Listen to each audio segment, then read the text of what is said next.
এই মুহূৰ্তে অতিকৈ গুৰুত্বপূৰ্ণ খবৰ যে যি পাঞ্জাবাৰী ঈদগাহ মছজিদ আছিল সেই ঈদগাহ মছজিদত যি গাহৰি মাংস পেলোৱাৰ ঘটনা সংঘটিত হৈছিল সেই ঘটনা সন্দৰ্ভত ইতিমধ্যে মৃদুপৱন পাঠক নামৰ এজন যুৱকক ইতিমধ্যে আৰক্ষীয়ে গ্ৰেপ্তাৰ কৰিছে।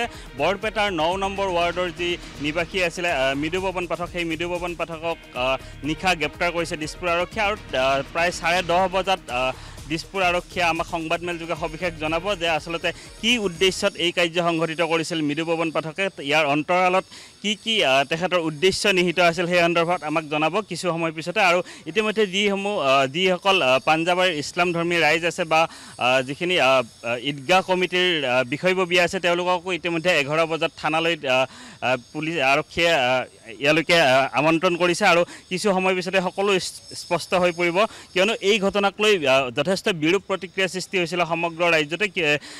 একাংশই নামঘৰ মন্দিৰ স্থানত গোমুণ্ড বা গুৰ মাংস পেলাইছিলে, যাক লৈ প্ৰতিক্ৰিয়া সৃষ্টি হৈছিল আৰু সেই সময়তো বিভিন্নজন যুৱকক গ্ৰেপ্তাৰ কৰা হৈছিল। আৰক্ষীয়ে কঠোৰভাৱে ব্যৱস্থা লৈ গ্ৰেপ্তাৰ কৰিছিলে। ঠিক তেনেধৰণে পাঞ্জাবাৰীত যি ঘটনা সংঘটিত হৈছিল সেই ঘটনা সন্দৰ্ভতো আৰক্ষীয়ে তদন্ত অব্যাহত ৰাখিছিল আৰু সেই তদন্তৰ অন্তত অৱশ্যে মৃদুপৱন পাঠক নামৰ সেই যুৱকজনক গ্ৰেপ্তাৰ কৰিবলৈ সক্ষম হৈছে আৰু কিছু সময় পিছতে অৰ্থাৎ 10:30 বজাৰ লগে লগে আৰক্ষীয়ে আমাক সবিশেষ জনাব সমগ্ৰ ঘটনা সন্দৰ্ভত মৃদুপৱন পাঠকৰ কি উদ্দেশ্য আছিলে। বিশেষকৈ আমি ক'ব লাগিব যে অসমক একাংশ লোকে অস্থিৰ কৰাৰ ষড়যন্ত্ৰ কৰি আহিছে। বিভিন্ন সময়ত ধৰ্মৰ নামত মানুহক ভাগ ভাগ কৰাৰ বা হিন্দু মুছলমানৰ যাতে সংঘাত লাগক সেয়া চেষ্টা কৰি আহিছিলে আৰু যাৰ ফলস্বৰূপে একাংশ দুষ্কৃতিকাৰীয়ে এনেধৰণৰ কাম কৰি আহিছিলে। কিন্তু দুষ্কৃতিকাৰীয়ে যি প্ৰৰোচনা কৰিছে সেই প্ৰৰোচনাত প্ৰৰোচিত নহয় বিভিন্ন যি ৰাইজ আছে হিন্দু মুছলিম ৰাইজে তেওঁলোকে সংযম ৰক্ষা কৰিছিলে আৰু আৰক্ষী প্ৰশাসনৰ ওপৰত তেওঁলোকে সম্পূৰ্ণ বিশ্বাস ৰাখিছিলে, সম্পূৰ্ণ আস্থা ৰাখিছিলে, যাৰ বাবে আৰক্ষী প্ৰশাসনৰ হাতত ইজনৰ পিছত সিজন তেনে দুষ্কৃতিকাৰী গ্ৰেপ্তাৰ হ'বলৈ সক্ষম হৈছে।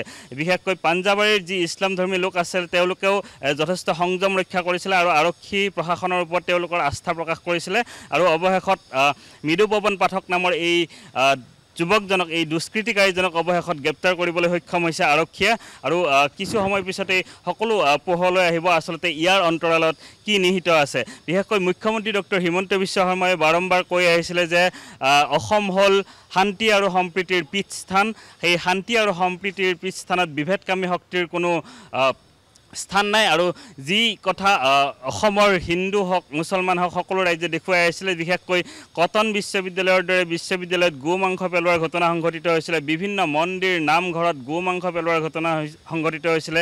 ঠিক অনুৰূপ পাঞ্জাবাৰী বা গুৱাহাটীৰ পাঞ্জাবাৰীত মছজিদত গাহৰি মাংস পেলোৱাৰ ঘটনা সংঘটিত হৈছিলে। এই ঘটনাবিলাকক লৈ সৰ্বত্ৰ সাধাৰণ ৰাইজৰ মাজত প্ৰতিক্ৰিয়া সৃষ্টি হৈছিলে আৰু এই ক্ষেত্ৰত আৰক্ষী প্ৰশাসনে কঠোৰ চকু ৰাখিছে আৰু সকলো তদন্তৰ অন্তত ইতিমধ্যে মৃদুপৱন পাঠক নামৰ যুৱকজনক গ্ৰেপ্তাৰ কৰিবলৈ সক্ষম হৈছে আৰু কিছু সময় পিছতে আমি সবিশেষ জানিবলৈ পাৰিম আচলতে ইয়াৰ অন্তৰালত এই দুষ্কৃতিকাৰীসকলৰ কি অন্তৰ্নিহিত শক্তি আছে বা কি উদ্দেশ্যত এই কাৰ্য সংঘটিত কৰিছিলে।